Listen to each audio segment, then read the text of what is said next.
Hey everyone, thanks for joining today. Well, it's been a busy few weeks here at Python Addiction as I finished the last of the expos for the season. So our 2024 season is officially coming to an end. And that kind of leads me into the topic for today's video.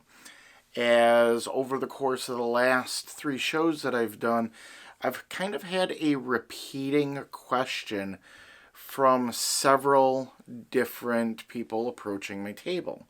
And that question was towards the aspect of whether or not they should get a corn snake or a ball python, and that they were kind of undecided. So today, I want to play a little bit of a devil's advocate, which is why I have my boy Ra here with me today, as we talk a little bit about corn snakes and some of their characteristics, things that you would need as far as the requirements for care, and why they might just actually be the perfect pet snake for you.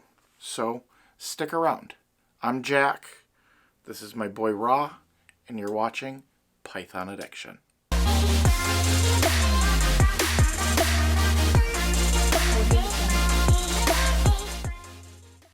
Hey everyone, thanks for joining today.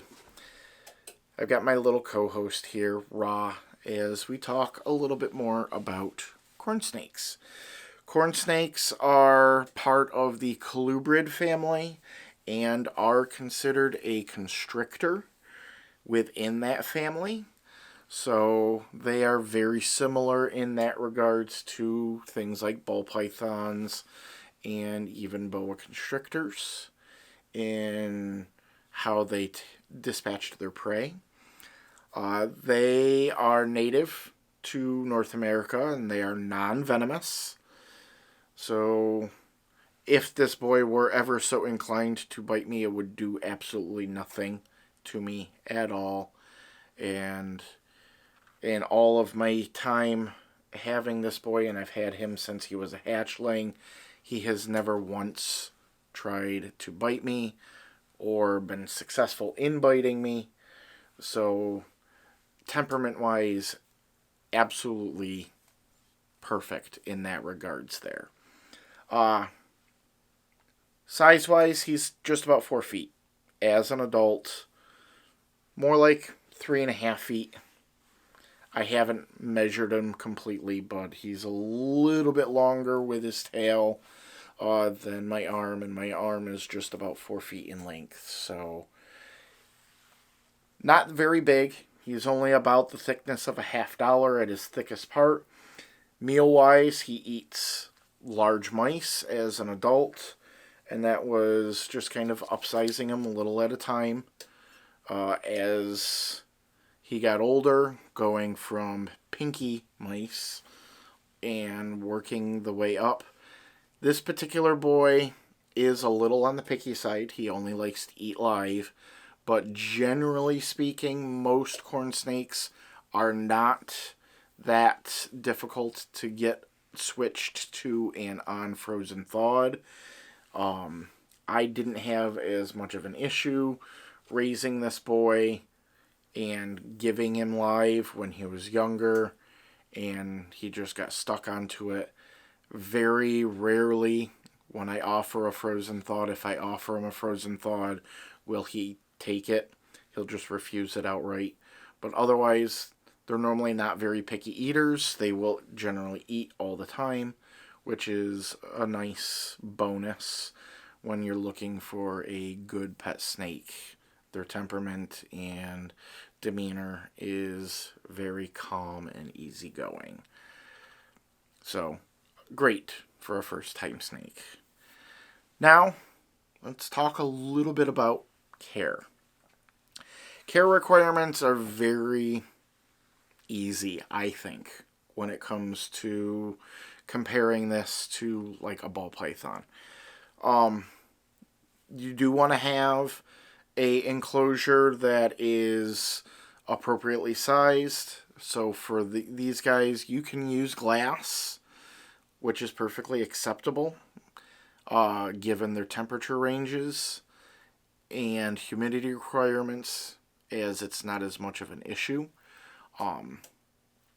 But like a 10 gallon for a baby, 20 gallon when they get a little bit older, but generally speaking, I'm about a 40 gallon as an adult. I personally still keep even these guys in PVC enclosures, as I'm not personally a huge fan of glass, but it's an okay choice for these guys.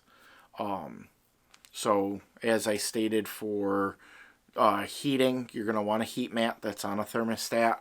You're going to want to make sure that that hot spot area gets to being around 86, 87 degrees. It doesn't need to be too warm.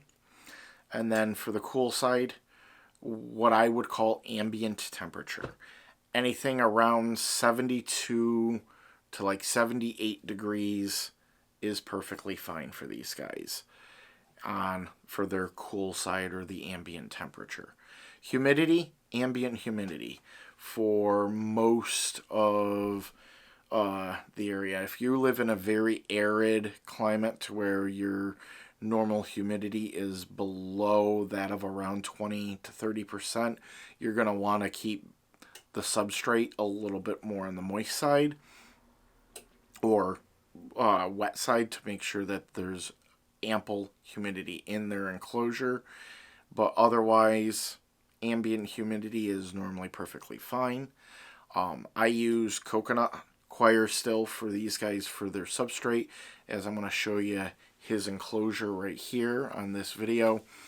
And as you see, I just use coconut, and he's got a few hides, a few things to climb on, obviously a water dish, and I'll spray everything down once a week just to make sure that humidity stays on point. And also I have a light that's in there. It was off when I recorded the video, but that's to help with their circadian rhythm, making sure that there's a normal day-night cycle. Next is temperament and handleability, and as you can see, very easy to handle. Their temperament, especially as an adult, is very relaxed. They're not like ball pythons that can potentially ball up. They're not considered a pet rock, as they will interact and move around, as you were seeing a little while ago with me handling them, but they will still also find a nice comfortable spot and just chill at the same time. So very easily handleable. Their temperament is absolutely amazing. They all have their own individual personalities, so they can all have their own little quirks and everything like that that you'll have to work with. Like I said, with this boy, his biggest quirk is that he only likes to eat live. Otherwise, he's an absolutely amazing boy. His girlfriend, on the other hand, can be a little snippy until you get a hold of her. Once I have her held, then everything is fine. But before that, she thinks anything that's coming in her enclosure is food, and she wants to have at it. However, these being non-venomous and having very small mouths, they generally don't hurt at all. You know, I don't even flinch when she goes to try to bite me. She'll grab me, then let go, then grab me, then let go, and then say, "Oh, you're not food," and I get to pull her out. And it's perfectly fine. She's just one of those that always is hungry, and that is another nice little thing when it comes to their temperament and everything, is they'll generally eat without question. The only time I ever have any issues with feeding the corn snakes is when they're in blue. That's about the only time I have a problem. So, except for when they're younger and they might be a little bit more skittish, they're great as an adult or as an older snake to just handle and hold and work with, and a great quality for a pet snake, in my opinion. For anyone, especially a new keeper that wants something that is on the easy side to handle. Another thing to take into consideration is lifespan. In the wild, these guys only live around 10 years.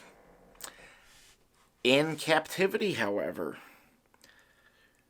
20 plus years is not unheard of at all. I've even read a few articles of over 30 years for one of the oldest corn snakes. So these guys do have a longevity, so it is a long-term commitment that you're looking at getting into if you're looking at getting a corn snake as a pet. So you'll have to make sure that you can provide accordingly. Given that they only eat, as adults, large mice, it's not a huge expense, because as far as their enclosure and bedding goes, keeping that cleaned up and everything like that, that's minimal expense. Other things to take into consideration is their availability. Overall, common morphs are very inexpensive. I've seen common corn snakes like the Ocotees and stuff like that going $20, $30, $40 for a baby, and some of the more expensive morphs, because these guys do have a decent list of different morphs. And when I say morphs, that's the different genetic characteristics, much like ball pythons. That these guys have lots of different morphs, and some of the more expensive morphs can be $200, $300, $400, but you won't see these guys getting up into some of the higher end ball python range. Never. Expense wise, these are a very affordable option, especially as a first time type of snake or something. If you're a person that just lives in a smaller house, or you only have a certain amount of space in your room, great option, because as an adult they only need something that's like a 40-gallon size for a tank, or a 3-foot by 2-foot space for you to put a PVC enclosure if you want to go the PVC route. And when I give measurements for enclosures and stuff like that, take into consideration those are minimums. They're not maximums. I'm always one that does like to try to give as much space as possible for my snakes, and I do understand that some people have certain space limitations and everything like that to take into consideration. So, what do you think? I think personally, corn snakes can make a very good pet snake if that's what you're looking for. As you see, I have a couple of my own, and I absolutely adore hanging out with them and love them very much. And I think they're a great beginner snake, and something that a lot of people would enjoy having, especially with space requirements, and if they've never been exposed to keeping a snake before. It's a great way to get into the hobby. So let me know what you guys think in the comments below.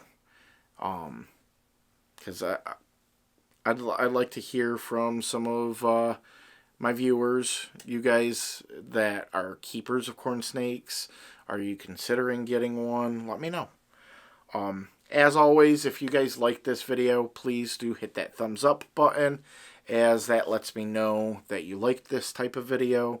And if you've made it this far into the video already, and if you haven't done so already, please do subscribe to the channel.